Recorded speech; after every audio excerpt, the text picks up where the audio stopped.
Hi, it's Dwyer, gamblersadvisory.com, dwyervip.com. Remember, the opinion you should follow should be your own.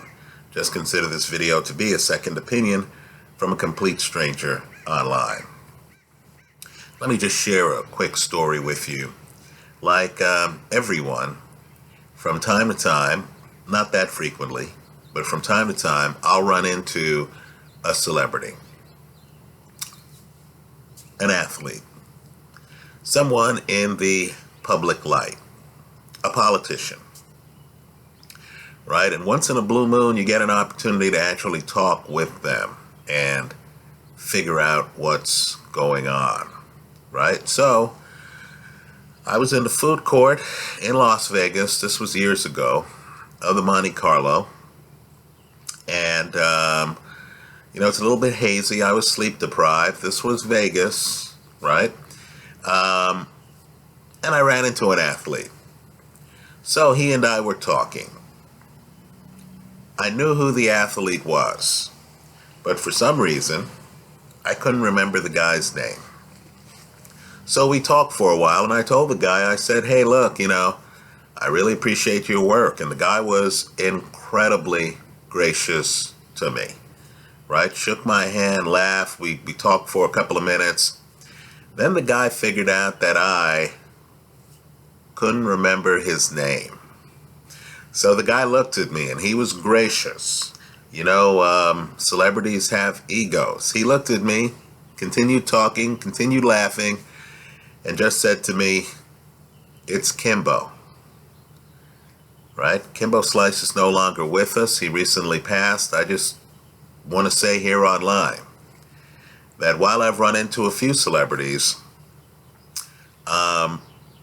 it's hard for me to imagine a guy more gracious, a guy who could carry a fan who doesn't remember his name better than Kimbo Slice, right? Whatever his public persona, just know that if you ran into him in the food court area of a casino, he was incredibly gracious.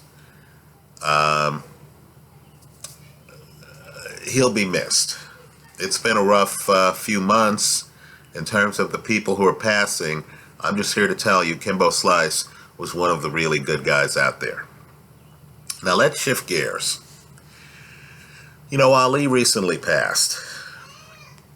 And what folks need to understand is his fights against Joe Frazier were spectacular. The first fight and the third fight were spectacular because of the contrast in styles, right? Both guys were great fighters, right? Frazier, I want people to understand, Frazier was a dominant fighter. What I want folks to do is compare and contrast Hall of Famer Bob Foster, the light heavyweight champion, knockout artist.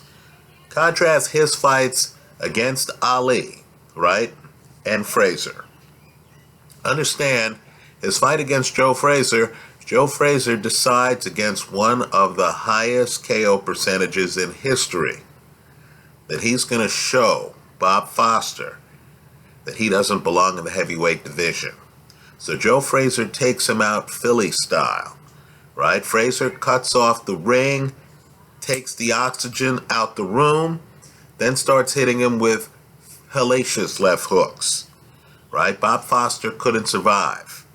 Against Ali, Foster goes several rounds. The fight's not as definitive as it was against Joe Frazier. In fact, Foster, after the fight, said Ali really couldn't punch that hard, right? You put Ali in the ring with Joe Frazier, and the contrasting styles made for magic, right? Of all the fights I know of, not even the fights I was alive for, of all the fights I know of, understand the Thriller in Manila remains one of the crown jewels of boxing, right? That's a top 10 fight. Well, let's talk about styles. Just like Frazier, in my opinion, was a great fighter, right? Understand, Frazier in his prime only loses to two men, folks, right? Ali, in fact, an argument can be made That's a little past his prime. But Ali and George Foreman, right? Think about it. Well, Terence Crawford right now is in his prime. And I'm here to tell you that Terence Crawford is one of the absolute best fighters in boxing. I really enjoy what Terence does, right? Terence is a craftsman. He's a technician. I'm taking his opponent, Viktor Postol, in this fight. Not because I don't think Terence is a great fighter, right? As I've said, he's one of the very best in boxing. I'm taking his opponent, Viktor Postol, because styles make fights. Because in this era of guys fighting flat-footed and guys coming up with styles where they switch from righty to lefty and from lefty to righty and show you different angles, I'm just telling you that Postol is an Ali-type figure. Right? He's a combination puncher. Understand, there's a huge difference. It's huge between Ray Leonard and Floyd Mayweather. Right? Floyd's a selective counterpuncher. Ray Leonard's a combination puncher. Right? If you're ever staying at a resort, let's say the Monte Carlo, right? Although the Monte Carlo pool doesn't fit this dynamic. But let's say you're staying at a resort that has a pool that has different lengths, right? One part's 3 feet. Another part's 5 feet. Another part is 8 feet. The combination punchers are the ones jumping in at the deep side of the pool, right? To be a combination puncher, you have to make a decision. Okay, now I'm going to jump in the pocket. I'm going to jump so far in the pocket that I'm going to be there to throw 5 punches.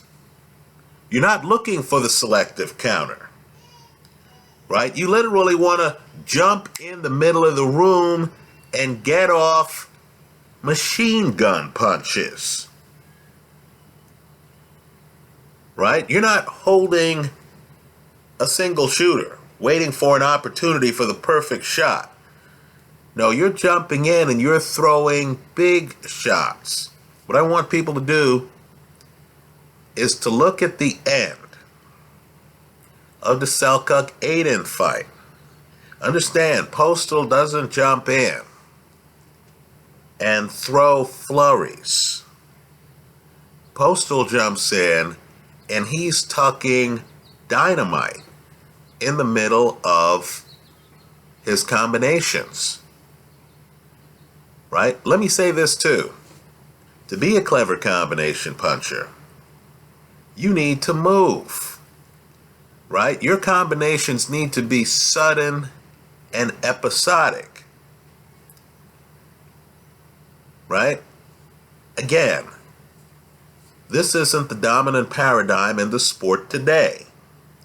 Right? You don't see a lot of guys who can just jump in and let their hands go. Gary Russell is this way, right?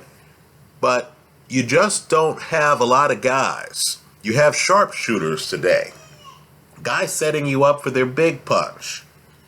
You don't have two-handed guys who can throw an assortment of punches with both hands. They know they have the hand speed advantage and they're looking for just the little crack in the window,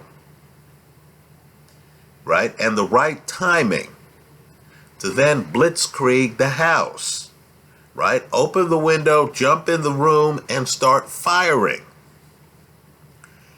I believe the pacing of this fight is going to be too episodic.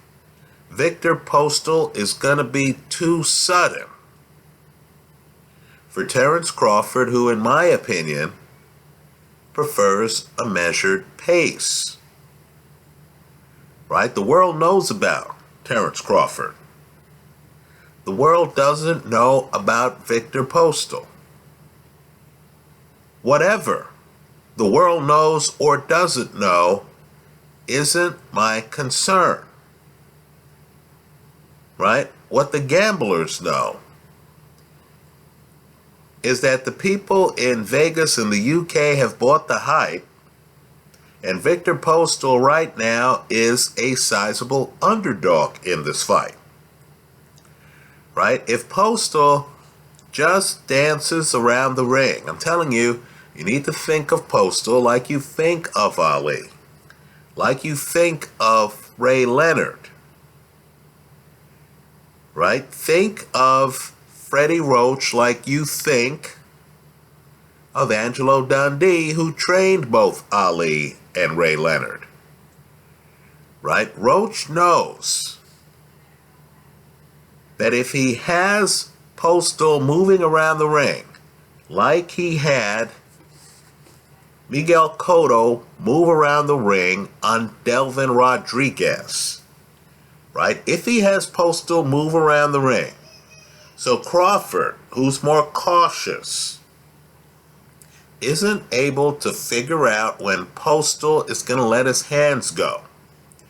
And if Postol is able to then jump inside, and understand, as I've said, you can be a combination puncher and still be a knockout guy. Again, look at Ray Leonard's KO percentage, right? When Postol comes in, he's not coming in pity-patting you. He's not coming in and slapping you. Look at the end of the Selçuk-Aydin fight. He's coming in throwing haymakers. I think Postol fights at too fast a pace for Terence Crawford. And when we say fast, the guys who know how to use speed change speeds. Think about baseball, right? A guy who's always throwing fastballs, he belongs in the bullpen, not the starting rotation. It's the guy who has changes in speeds, who can throw 3 or 4 pitches, but who also has the 95-mile-an-hour fastball that is able to throw it by hitters, because the hitters don't know what's coming, right? Postol, like Ray Leonard, knows how to linger in the ring, picking his spots. Then when he picks his spots, he's all in. He'll get deep in the pocket, and he's throwing 4 or 5 shots, right? Think about it. You'd be hard-pressed to find bigger punchers than Aydin, knocked out by Postol, right? And Lucas Matisse, also stopped by Postol, gets hit in the eye, decides he doesn't want to continue. Why? Because Postol was dissecting him. Because Matisse understood that he couldn't prevent Postol from hitting him in the eye more, because Postol's just too fast and too fluid. So, just understand that Postol is in the sweet spot of his career. He's still young enough to have the hand speed, to have the timing, to have the suddenness. Right? Postol understands that he needs to show all of that to the boxing public right now, because we saw how Ali aged in the ring. Hand speed doesn't last forever, right? Some of us remember Ray Leonard against Terry Norris, Ray Leonard against Hector Camacho, right? So when you have the speed, when you have the timing, when you have the suddenness, all you're looking for is the opportunity. Postol's not here for payday. Postol is here for legacy, right? Figure out the personality types. Postol understands his prime is right now. He wants to make his case that he's one of the best of this generation. As good as Terence Crawford is, and Crawford is one of the best, I don't think he has the reflexes to cope with this level of suddenness. I don't believe he'll be able to cut off the ring like Roberto Duran did in an earlier generation of Ray Leonard. But let's remember, in the second fight, Ray decides, hey, I'm not going to allow him to cut off the ring. I have the legs to move here. I'm going to be sudden, and I'm not going to be up on the ropes. Right? This is not going to be a testosterone contest. You saw what happened in that second fight. I'm sure Freddie Roach is talking to his fighter, and he's telling Postol, look, make this fight easy. Don't fight in the trenches all day with Terence Crawford. Don't fight by the ropes with Terence Crawford. If you stick and move, if you circle him in the middle of the ring, if you're sudden, if you come in with your combinations, let your hands go, then back out, it's going to look dazzling. I like Postol in this fight. I think Crawford is making a big mistake here. This is another one of those fights where we're going with the underdog. Understand, the arguments of Crawford supporters are all true. Crawford is a great fighter. Crawford is unbeaten. Crawford did cross the Atlantic and outbox Ricky Burns methodically. All of those arguments are true. Understand, Terence Crawford supporters have never seen him lose. Just understand, though, that styles make fights. Suddenness, crispness, combinations, and timing can beat this Crawford-Tyson Fury style. Now understand, no heavyweight's going to pop out of the woods right now who has cultivated the skill level to throw combinations while moving at a high speed with the timing of a Viktor Postol. That takes years to develop. Folks, Postol has spent years on his game. He's ready for the moment. The public just doesn't fully appreciate it right now. I think Viktor Postol is going to shake up boxing as we know it. I think he's going to shock the world here. I like the underdog. I'm going to hedge the play, not with Crawford by decision. I'm going to hedge the play with Crawford by KO. What that means, and I want everyone to be clear here on the risk involved, is I'm going to bet against one of the best technicians in the sport, the favorite fighter, fighting in the United States, winning by decision. I think if it goes to the scorecards, Viktor Postol is going to flash so much hand speed and so many combinations, and it's going to look so damn good doing it, that if it goes to a decision, I think Postol gets a decision. Anyway, that's how I see it. Postol to win, the underdog to win, hedged with Crawford, who isn't a KO puncher, by KO. That's how I see it. Let me hear from you. Leave your comments for me here online. Understand I'm making this video on June the 8th, 2016. Thanks for stopping by.